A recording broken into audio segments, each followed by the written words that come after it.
Turska dodatno širi kapacitete skladišta prirodnog gasa. Zahvaljujući planiranom proširenju skladišta, Turska je na putu ka trećem najvećem kapacitetu za skladištenje prirodnog gasa u Evropi. Njen strateški geografski položaj čini je ključnom tranzitnom zemljom za gasovode iz različitih regiona, uključujući Rusiju, Kavkaz, Bliski istok i Afriku, piše Anadolu Agency.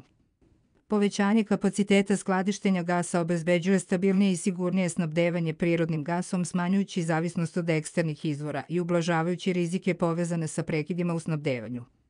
Evropa ima oko 100 milijardi kubnih metara kapaciteta za skladištenje prirodnog gasa. Nemačka je na prvom mestu sa kapacitetom od 24 milijardi kubnih metara, a na drugom mestu je Italija sa kapacitetom od 16 milijardi kubnih metara.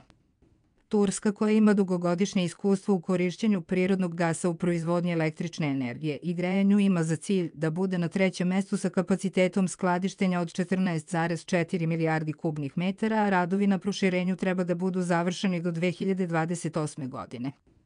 Turska, koja je u poslednjih 40 godina izvršila značajna ulaganja u gasovode, postrojenja za tečni prirodni gas, gas na moru i flote za istraživanje nafte u oblasti infrastrukture za snabdevanje i preradu prirodnog gasa, intenzivirala je napore da poveća kapacitet skladišta prirodnog gasa.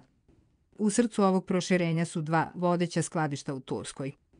Naime, podzemno skladište prirodnog gasa Silivri kapaciteta 4,6 milijardi metara kubnih i podzemno skladište prirodnog gasa Tuzgolu kapaciteta 1,2 milijarde metara kubnih objekti predstavljaju važne komponente infrastrukture prirodnog gasa.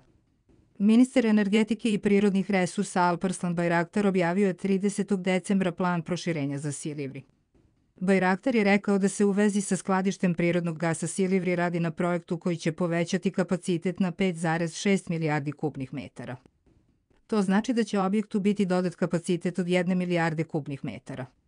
Želimo da povećamo kapacitet objekta u naredne 2 do 3 godine, dodao je ministar.